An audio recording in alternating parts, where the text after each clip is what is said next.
মেয়ের বাবা মা চায় সব নিয়ম কানুন মেনে আমাদের মেয়ের বিয়ে হোক এবং আমার মেয়ে দুধে ভাতে থাকুক, আর সেজন্য সারা জীবন অনেক সুখে থাকে। তো হ্যালো এভরিওয়ান, কি খবর, কেমন আছেন সবাই? নতুন একটা ব্লগে সবাইকে স্বাগত জানাচ্ছি। সকাল সকাল মেয়ের মা শুভ কাজগুলো করতে শুরু করে দিয়েছে। এই হচ্ছে মঙ্গল ঘট পাতা, আর এখানে কি কি আচরণ আছে সেগুলো পালন করে নিচ্ছে। সকাল সকাল চান সেরে মেয়ের মা আচরণগুলো করে নিল।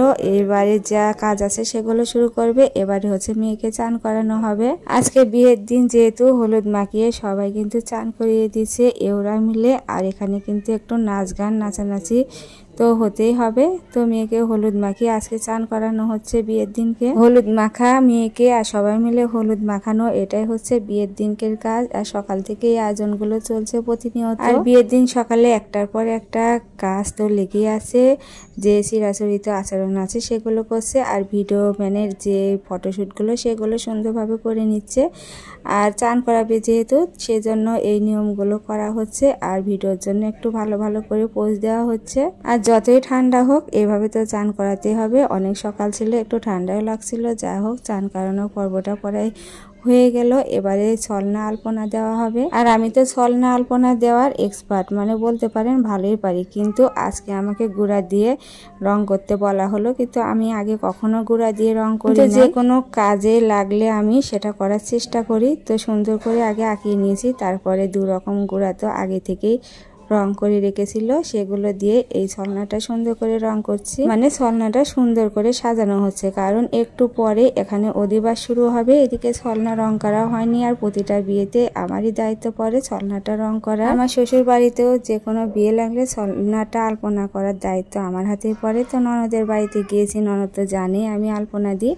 তো এই ছলনাটা সুন্দর করে আলপনা দিয়ে রং করে এভাবে সাজিয়ে নিচ্ছি। সাথে অনেকেই পিচ্ছি পাশে অনেকেই ছিল একটু হেল্প করার জন্য। আজকে ছলনা আলপনা করা কেমন হবে জানি না, কিন্তু অনেক সুন্দর হয়েছিল, দেখতে ভালোই লাগছে। আর ভাগ্নিকে নিয়ে আসা হলো অধিবাসের জন্য। এখন হচ্ছে অধিবাস, আর তার আগে ঘর ভরা হয়ে গেছে। আর দেখেন তো চালন পাতিটা কত সুন্দর লাগছে, প্রদীপে একদম সেজে গেছে।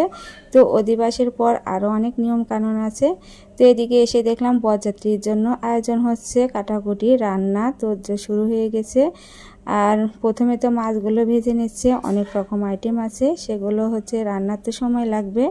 আর ছেলেরা এই ডিমগুলো সিদ্ধ করে সবাই হাতে হাতে বিনিয়ে নিচ্ছে। আর বিয়ের দিনকে আমাদের তো রান্নার কোনো কাজ নেই, ছেলেরা এগুলো করে, আর আমরা শুধু ওই তো আয়তালির কাজ ওগুলো নিয়ে ব্যস্ত।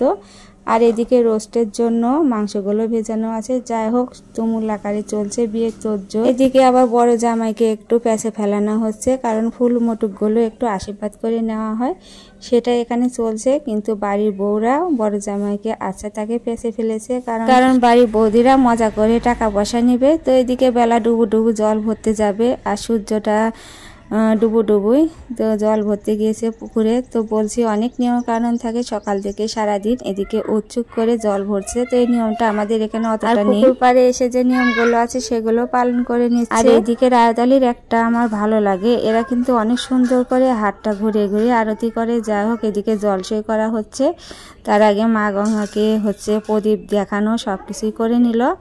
তো জল ভরা হয়ে গেলে বাড়িতে হচ্ছে বিয়ের আজকের মতন বিকালে কাজটুক সারা হলো। তো কালকে দেখাবো হচ্ছে 7 পাক কিভাবে কি বর আসলো। তো ভিডিওটা কেমন লাগলো কমেন্টে জানিয়ে দেবেন। ভালো লাগলে লাইক কমেন্ট শেয়ার এবং ফলো দিয়ে পেজের পাশেই থাকবেন।